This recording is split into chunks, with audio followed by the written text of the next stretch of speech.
Mis amados hermanos, buenos días, Dios les bendiga. Despertamos hoy con una palabra en el Salmo 139 y con una actitud dispuesta a buscar a nuestro Dios cada mañana, cada día, cada amanecer.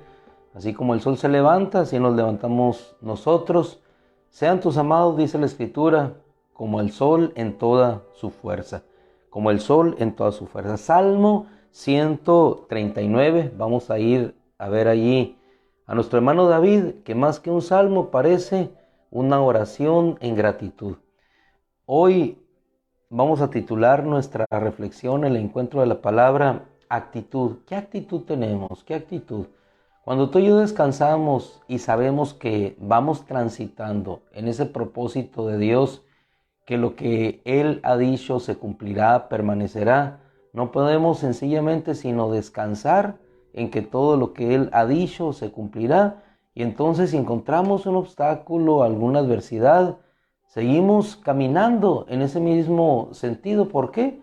Porque sabemos que más allá de la vicisitud, del obstáculo, de la dificultad, de la enfermedad, de lo que se opone a lo que Dios ha establecido, siempre encontraremos un lugar de reposo, un pernoctar en el camino, sabiendo que Dios se manifestará.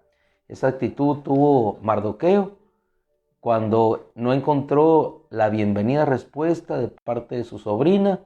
Él dijo: si tú no actúas, el Señor actuará y mandará salvación de otro lugar. Esa es la salvación que tiene todo aquel que ha confiado, que ha descansado, en que camina en un propósito eterno de nuestro Dios. Salmo 139, ya encontró usted la palabra. Dice David: tú, Señor, me has escudriñado y me has conocido.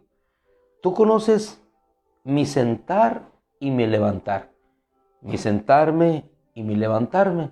En pocas palabras, estoy descansado, estoy confiado en que voy caminando en ese propósito para el cual tú me escogiste. No desde ahora que soy adulto, no desde ahora que soy joven, sino desde el vientre de mi madre, como más adelante en esta expresión del corazón sincero de David, que salía del conocimiento de su Creador, brota y lo deja en un papel, en un pergamino, en cualquier lugar. Pero lo más importante es que la palabra no quede en un papel, quede en un byte electrónico, sino que quede donde verdaderamente produce un fruto, que es en nuestro corazón.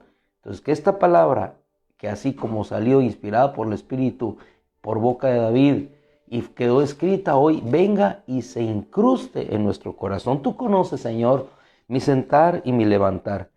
Desde lejos comprendes mis pensamientos. Él conoce todas las inquietudes nuestras en nuestro corazón. Él sabe lo que pensamos, sabe de nuestros temores, sabe de nuestros anhelos, sabe de nuestros deseos, sabe de nuestras ilusiones, sabe lo que queremos y lo que no queremos también.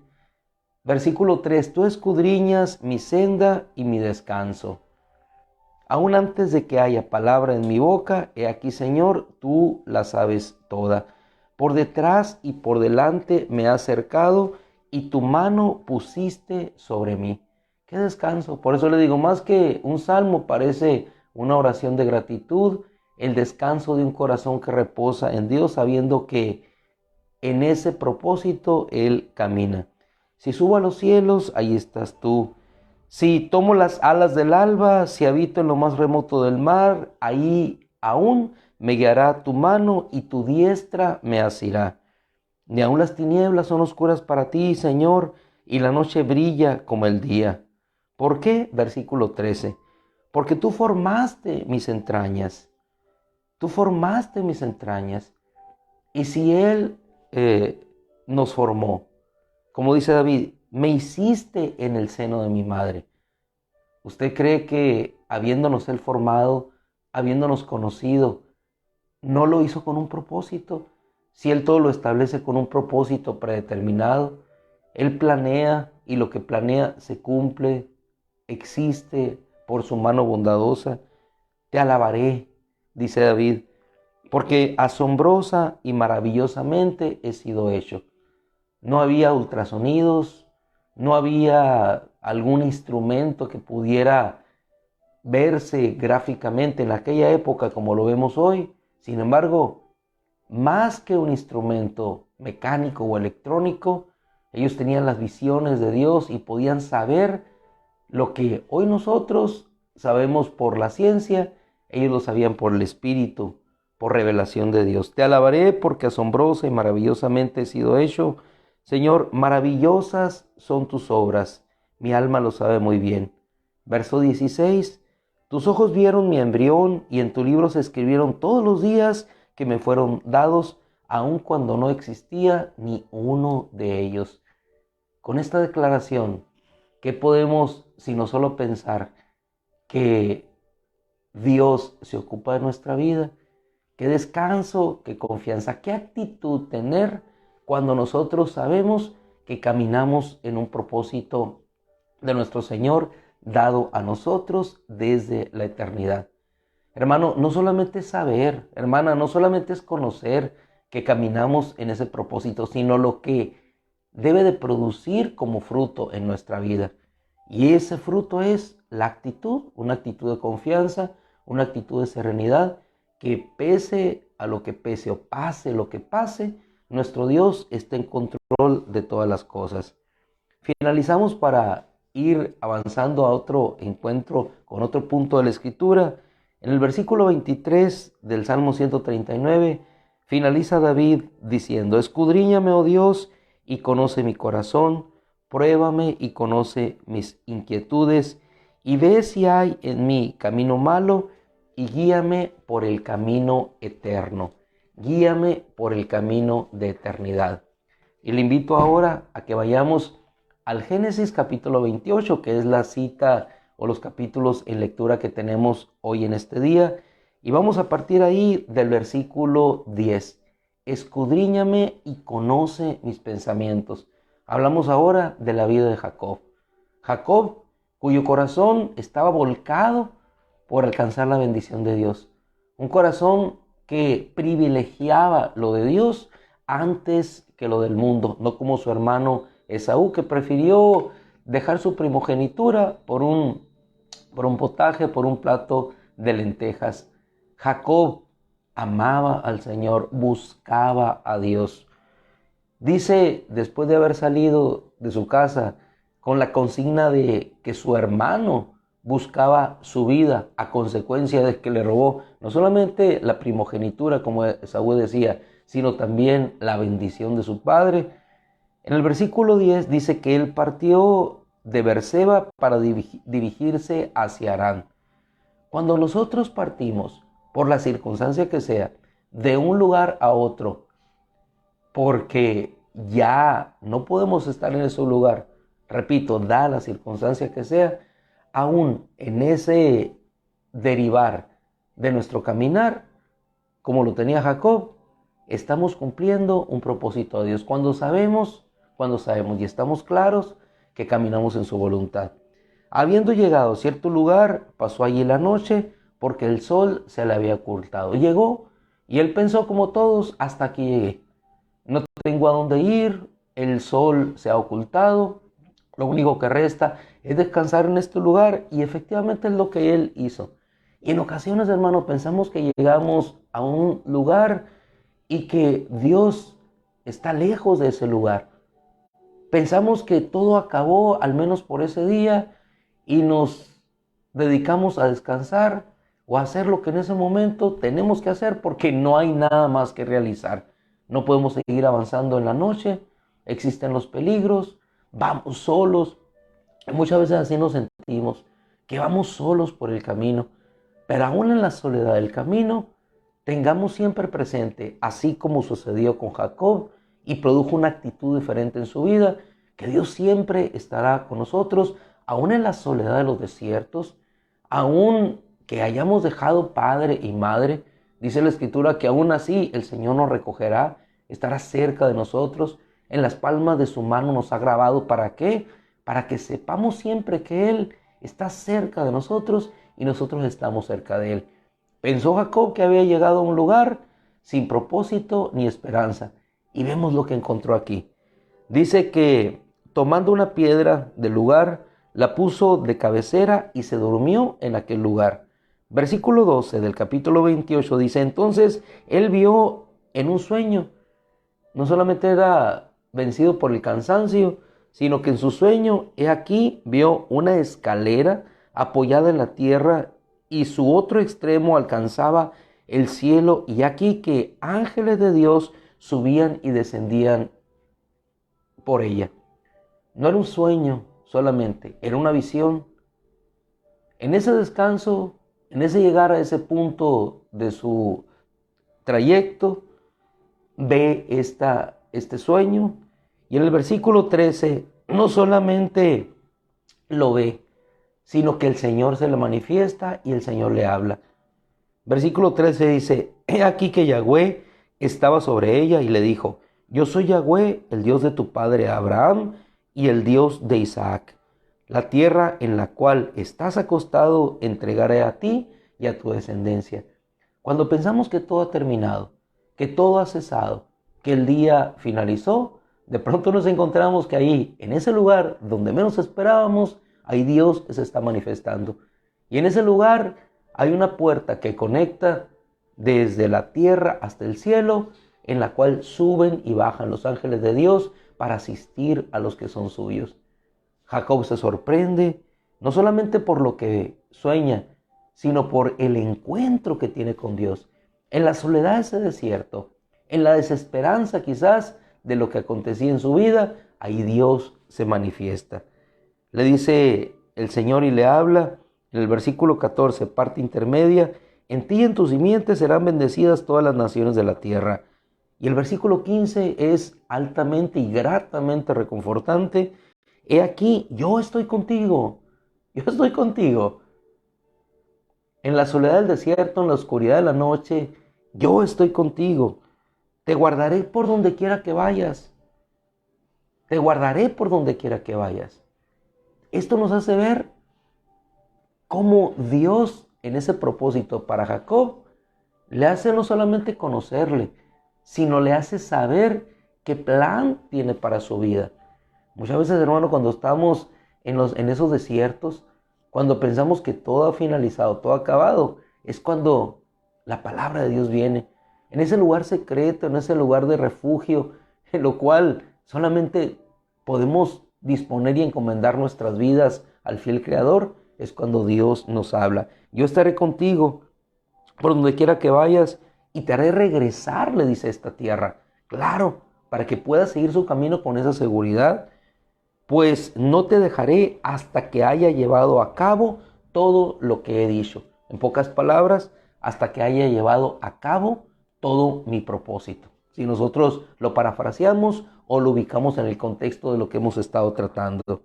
Entonces Jacob se despierta y dice, Yahweh está en este lugar. Entonces Jacob se atemorizó en gran manera y dijo, cuán impresionante es este lugar hoy. Todos pasaban por ese lugar, quizás algunos peregrinos, quizás algunos beduinos, algunos árabes que cruzaban por esos lugares. Era un lugar común y normal, pero dejó de ser normal y común cuando Dios se manifestó a ese hombre. Entonces él dijo, este lugar es sumamente especial y cada lugar de nuestra vida será especial cuando Dios hable en ese lugar. Y entonces ya no le llamaremos solamente un lugar para descansar, sino que ese lugar será para nosotros la casa de Dios, porque ahí Dios se manifestó. ¿Dónde? En un lugar de descanso, en la congregación. Ahí está la casa de Dios, el lugar donde Él se manifiesta. Que esta es la casa de Dios y esta es la puerta del cielo. Levantándose muy de mañana, con una actitud diferente, tomó aquella piedra, derramó aceite sobre ella y llamó aquel lugar Betel, aunque antes aquel lugar se llamaba Luz. Él lo llamó casa de Dios. Lo mismo ocurrió con Pablo. Última cita a la cual vamos, el libro de los Hechos, libro de los Hechos, capítulo 18 En el versículo 5, con esto vamos a cerrar, vemos que aún nuestro hermano Pablo, tocamos hoy la vida de Jacob, tangencialmente la vida de nuestro hermano Pablo, también él pasó por la misma situación. Saliendo de un lugar y llegando a Corinto, predicó la palabra de Dios. Sin embargo, encontró que todos aquellos a los cuales iba a dirigir la palabra blasfemaban acerca de Cristo. En el versículo 6 dice que era afligido, los judíos se resistían. Y en el verso 6, él sacude su ropa y le dice: desde ahora en adelante soy limpio, me voy a los gentiles. Saliendo de ese lugar se fue a otra casa, le escucharon, pero cuando él probablemente había perdido ya la esperanza y quiso salir a otro lugar, en el versículo 9, nuevamente Dios se manifiesta y le hace ver que aún en esa circunstancia había un propósito más grande. Y le dice, 18:9 del libro de los Hechos: entonces el Señor dijo a Pablo en una visión: no tengas temor, sino que habla y no calles, porque yo estoy contigo y nadie podrá hacerte daño, porque yo tengo mucho pueblo en esta ciudad. Y aquella partida repentina se convirtió en 1 año y medio instruyéndoles y predicando la palabra de Dios. ¿Por qué? Porque Dios tenía mucho pueblo en ese lugar, y la estadía de Pablo en ese punto de la Grecia antigua, del Peloponeso, de esa parte donde él se desarrollaba, había un propósito de Dios más allá de la circunstancia particular que en ese momento, como la tenía Mardoqueo, como la tenía Hades, como la tenía Jacob, como la tenía Pablo en su preciso momento, estaba sucediendo. Hermano, sumamos para finalizar. ¿Qué actitud? ¿Qué actitud cuando sabemos que caminamos en un propósito de Dios? ¿Qué actitud? La actitud de descanso, de reposo, de saber que aún en los lugares y en las circunstancias más difíciles y adversas, como las que tenía el apóstol Pablo o como las que atravesó Jacob en su ida hacia la casa de sus parientes, tengamos siempre la confianza y la actitud que Dios enviará ayuda de un lugar, ya sea de la posición de un rey, como en el caso de Asuero, ya sea con abrir una puerta como se la abrió a Pablo, ya sea con ver la puerta al cielo, pero la ayuda vendrá y el propósito de Dios será establecido y se cumplirá. Así que, mis amados hermanos, le damos gracias a nuestro Dios, y con esta actitud, una actitud de confianza, de serenidad, de saber que Dios conoce aún lo más profundo de nuestros pensamientos, sigamos adelante firmes y constantes, sabiendo que, como le dijo el Señor a Jacob, yo estaré contigo y te haré volver. En el nombre de Cristo. Gracias, Padre, por la bendición. Oramos como cada mañana, encomendados a ti, en tu propósito y esperanza. Gracias, Señor. Bendice a mis hermanos que salen rumbo a sus trabajos. Bendice a aquellos que salen rumbo, Señor, hacia las carreteras. Bendice a aquellos que regresan, Señor. Haz tu obra maravillosa en cada lugar donde pernoctamos, Señor, y ahí muéstranos, no solamente en visión, quién tú eres, sino haznos reposar como David para saber que tú conoces todo, nuestro sentar y nuestro levantar, nuestro dormir, nuestro descanso y nuestra aflicción. Todo, Señor, conoces todo, todas las cosas. Nada escapa al control y al propósito de tu voluntad para cada uno de aquellos que tú, Señor, has escogido desde la eternidad para que estemos contigo. Gracias, Padre. En esa confianza caminamos y en esa confianza, Señor, avanzamos hacia el propósito que tienes para cada uno de nosotros. Gracias, Padre. Amén. Amados hermanos, que el Señor les bendiga, que el Señor les prodigue de su bendición, de su gracia, como siempre lo hace. Un abrazo. Mi hermana Clarita, hermano Tilia, mi hermana Jacqueline, que el Señor te bendiga, Jacqueline. No sé la circunstancia en la que te encuentras, pero siempre se abrirá una puerta hacia el cielo. Hermana Elvira, Dios quiere y nos podamos ver a la noche, con todo el favor de Dios. María, Dios te bendiga junto con familia y esposa. Que Dios, esposo, me saluda Natiano por allá, que Dios lo bendiga donde ande. Mi hermana Onofre, que el Señor te siga levantando y te fortalezca. Hermana Irma, hermano Daniel, hermano Ernesto y todos aquellos, Abelardo, todos aquellos hermanos que pues seguimos encontrándonos en la palabra de nuestro Dios. Mi hermana Elitzia, anoche preguntaba por ti, orábamos por ti, por tu familia, que el Señor te siga bendiciendo. Un abrazo a los niños. Cuídense mucho, hermanos, si no nos quedamos aquí abrazándonos. Si no, el domingo, con todo el favor de Dios, ahí nos encontramos, el día del Señor.